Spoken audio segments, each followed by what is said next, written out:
Bismillahirrahmanirrahim. Assalamualaikum warahmatullahi wabarakatuh. Penakan di sini Nur Fasriati dengan NIM 30101800100136. Di sini saya akan melakukan narasi dari pengelolaan jalan nafas dasar dan juga lanjut.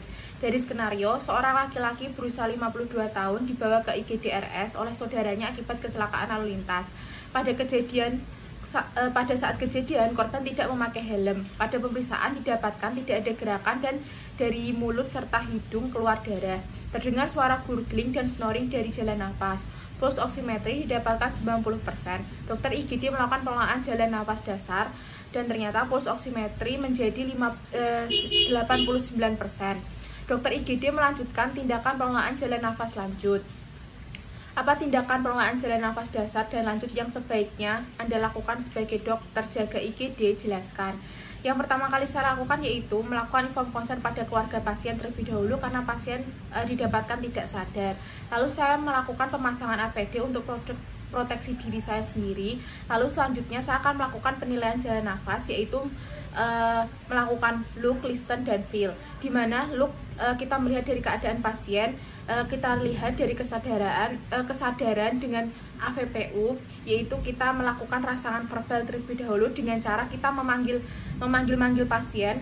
Di sini pasien didapatkan tidak merespon ketika saya panggil. Lalu selanjutnya saya beri rangsangan nyeri dengan cara menekan osternum pasien, tapi pasiennya tidak ada pergerakan menangkis atau tidak ada respon, sehingga pasien ini didapatkan unresponsif atau tidak ada respon.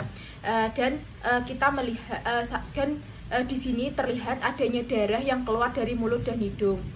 Dan di sini juga tidak adanya nafas cuping, tidak ada retraksi otot pernafasan, dan tidak ada agitasi.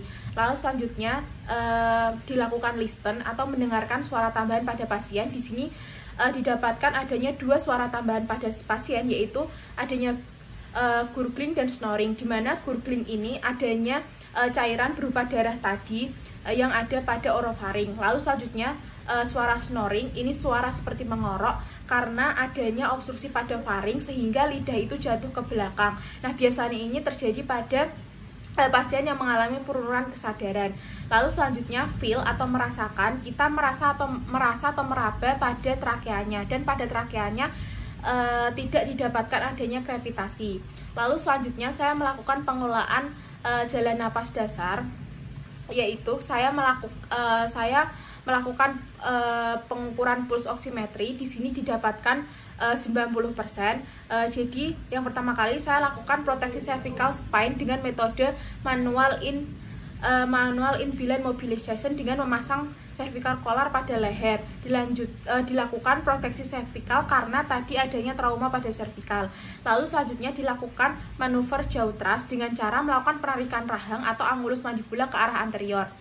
Lalu selanjutnya, karena tadi ada suara gurgling, maka kita lakukan suction darah yang ada di saluran nafas sampai gurglingnya itu tidak terdengar. Lalu kita lanjutkan pemasangan OPA karena tadi terdengar adanya suara snoring. Nah, ini menandakan adanya obstruksi jalan nafas, dan caranya yaitu memilih OPA yang tepat, kemudian mulut itu dibuka dengan cross finger dengan ibu jari dan telunjuk, lalu kita masukkan menyentuh premolar mandibula dan maksila kanan secara menyilang, lalu masukkan OPA tepat ke rongga mulut.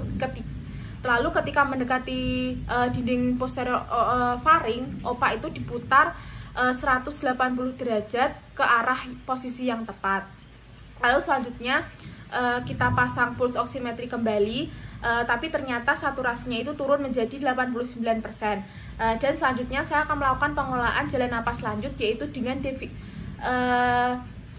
definitive airway. Saya menggunakan intubasi endotrakeal. Saya melakukan preoksigenasi terlebih dahulu agar tidak terjadi hipoksia dengan back valve mask sampai saturasinya itu tuh lebih dari 95%. Nah, sebelumnya tadi kan saya sudah memasang dari OPA. Jadi saya lepaskan terlebih dahulu OPA-nya tersebut dengan membuka mulut dengan teknik cross finger seperti tadi. Lalu tangan kiri saya memegang laryngoskop, lalu dimasukkan blade dari sudut kanan mulut dan didorong lidah ke arah kiri.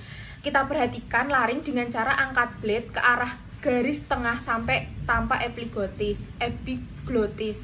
Lalu tempatkan ujung bilah di valekula dan elevasikan sampai kelihatan dari plika vokalisnya. Nah, jika kesulitan, kita bisa melakukan dengan burp maneuver.